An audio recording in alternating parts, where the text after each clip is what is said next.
Hey guys, it's Brittany. Welcome back to Until Then and to 31 Days of Charmed. So, I am like having some serious struggles here with my channel. First of all, I just want to say thank you for those of you that have been watching my videos thus far for 31 Days of Charmed. Yay! I'm excited that people are at least tuning in, but I do apologize. So I was uploading this particular video that I'm filming right now, and I'm hoping by now that it does upload successfully. But the problem that I've had these last few weeks is that every time I have now uploaded a video, I keep getting a copyright claim, and this particular video got a copyright claim twice. So I'm dealing with that, and so there, like, the video is uploaded, but I guess because I have the claim, it's not showing it. So what I decided to do, which probably I don't know if it's the best idea or not, but I'm just refilming everything I've done so far and making it shorter as much as I can, and limiting the number or the amount of time that I'm showing of footage from the Charmed episodes, because I don't know if maybe that I've got at this point, like from this video onward, that maybe I had too much time that I was showing of clips.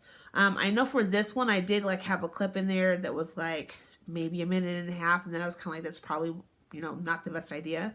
But no matter how many times I would edit it, I would still get a strike or a copyright claim. So I want to make sure that I'm just being mindful of that, and that I don't like have anything where they like take away my channel. So anyway, I just kind of want to let you know what was going on. So there are going to be, like, all the rest of this week till the end of the month, I'm going to be doing like double and triple uploads so that I can get caught up, things like that. But I just kind of want to let you know that's what was going on, and to thank you for those that have been watching.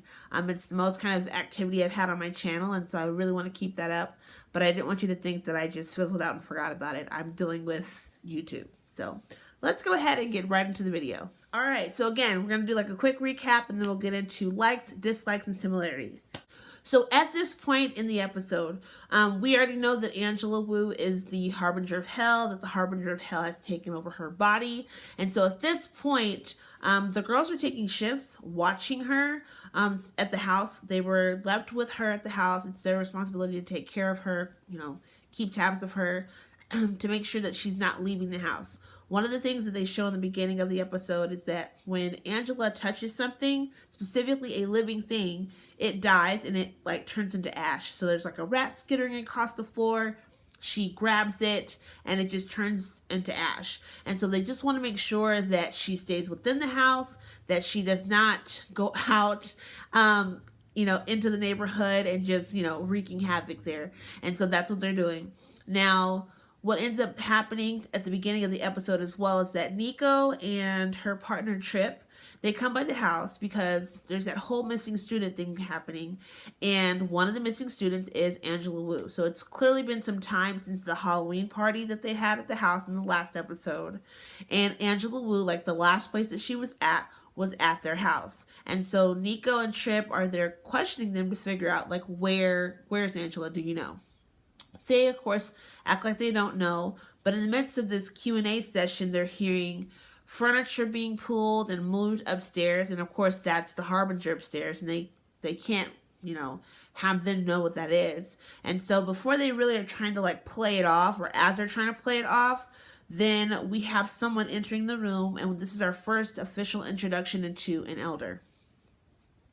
So this elder is acting as if she's just kind of like for cover, acting as if she is an interior designer and just playing things off. And so that throws Nico and Trip off enough to just be kind of like, okay, well, that's enough Q&A for right now.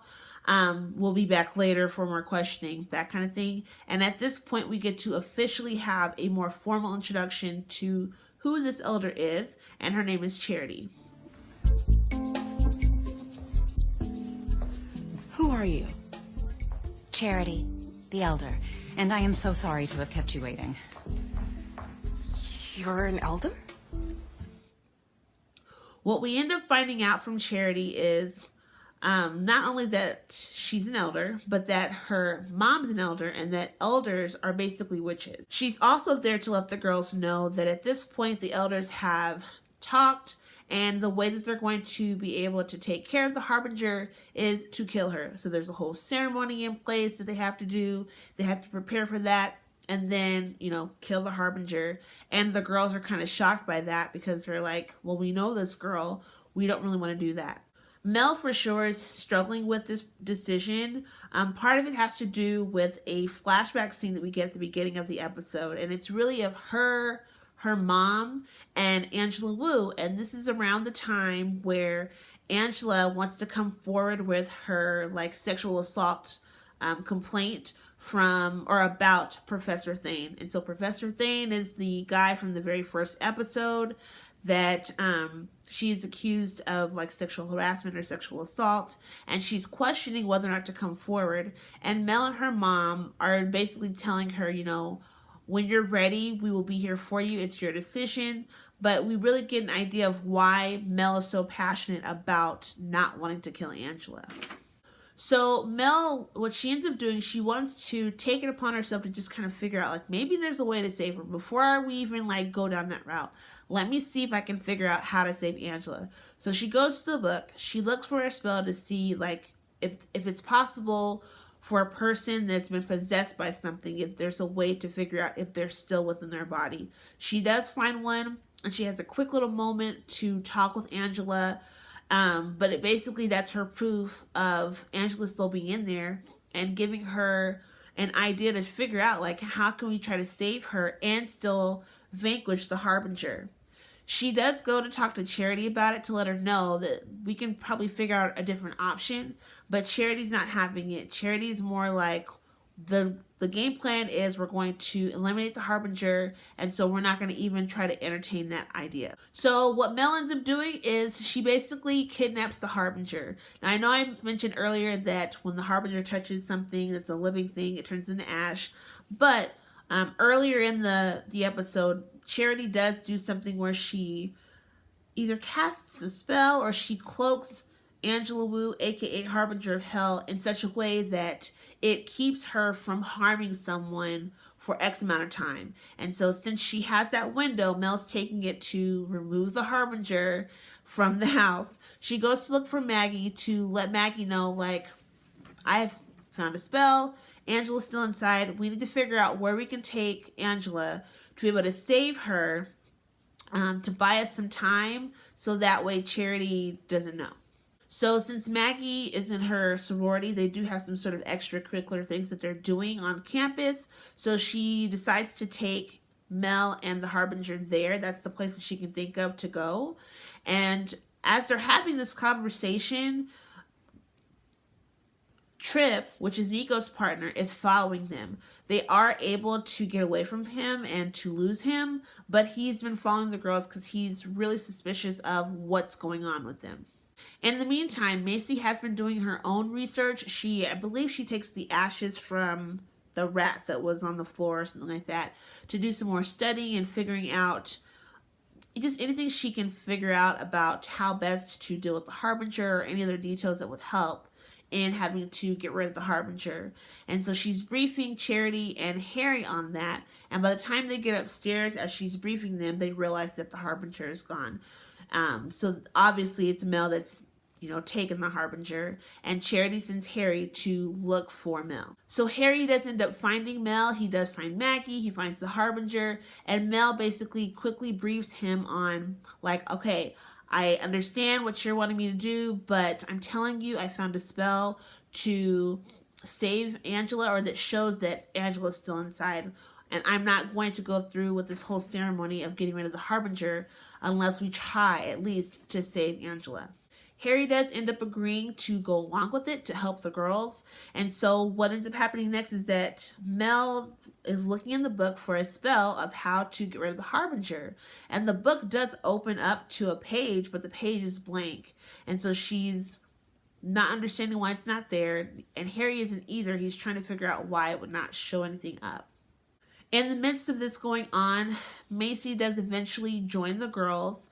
She's been really struggling with her initial reaction to this whole Harbinger thing was to sacrifice one for the sake of many people.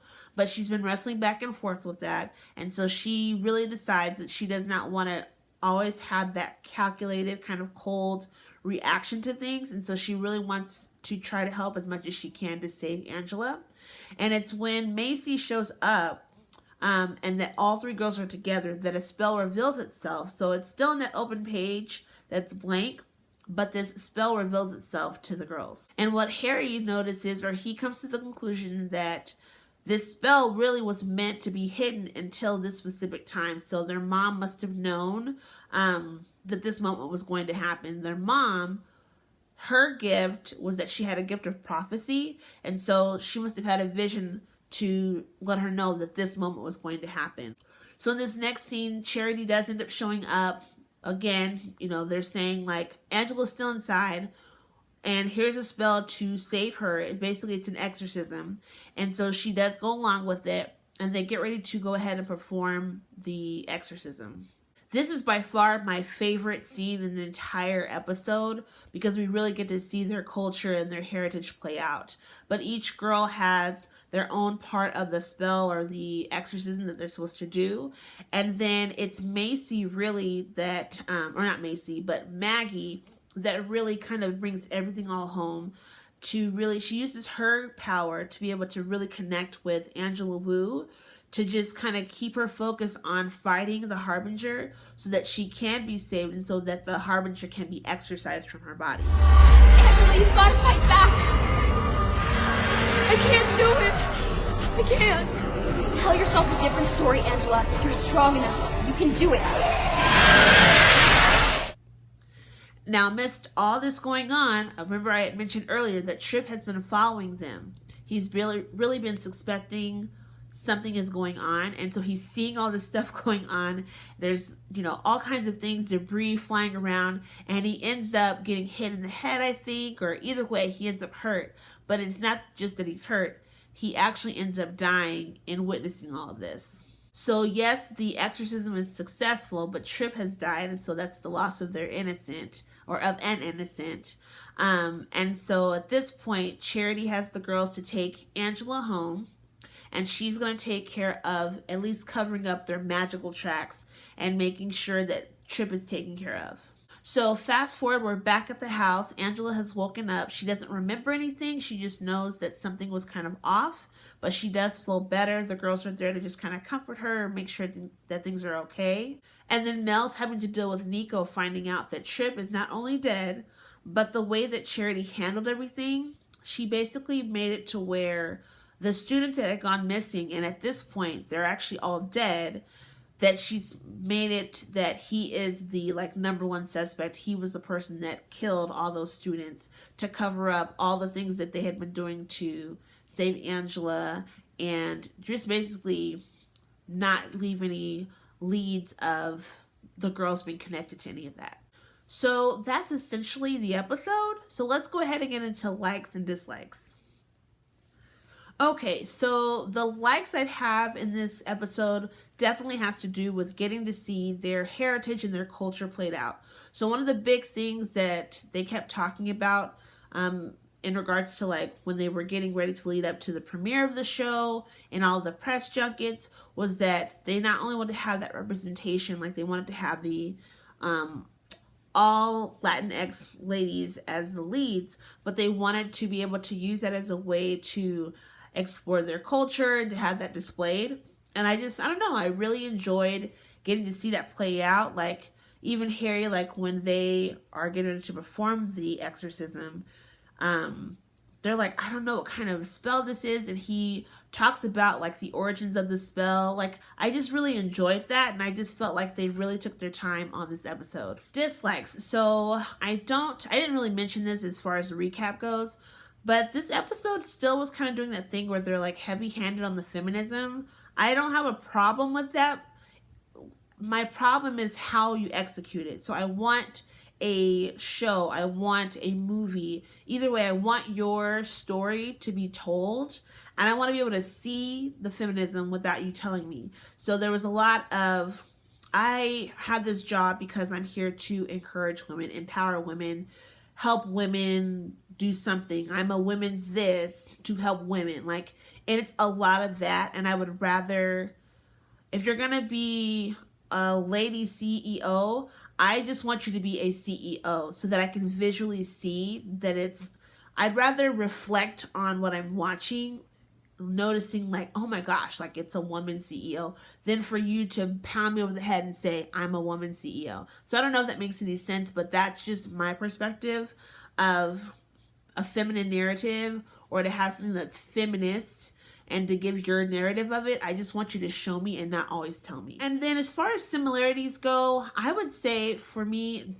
definitely, I know that when the show first came out, we would make the connection of like what sister is what based off of their power. I know with Mel, we were saying that she's more of a Piper because she has the power to stop time, to freeze time. But I really see, at least in this episode, that Mel is more of a Prue. Prue from the original episode, really, to save an innocent, she's going to do any and everything it takes to save the innocent. She goes with her gut, and that's just what it is. And so I felt like Mel was the same way in this episode. We had that great backstory of why she's so passionate about saving Angela, and that connection that she had. And so I really just felt like Mel was really consistent at figuring out how we were going to save this innocent. And that's the similarity that I caught in this episode. So that's kind of it, you guys. I want to say more, but I want to try to keep this 15 minutes-ish and under as much as I can for this particular video and the videos that are to come.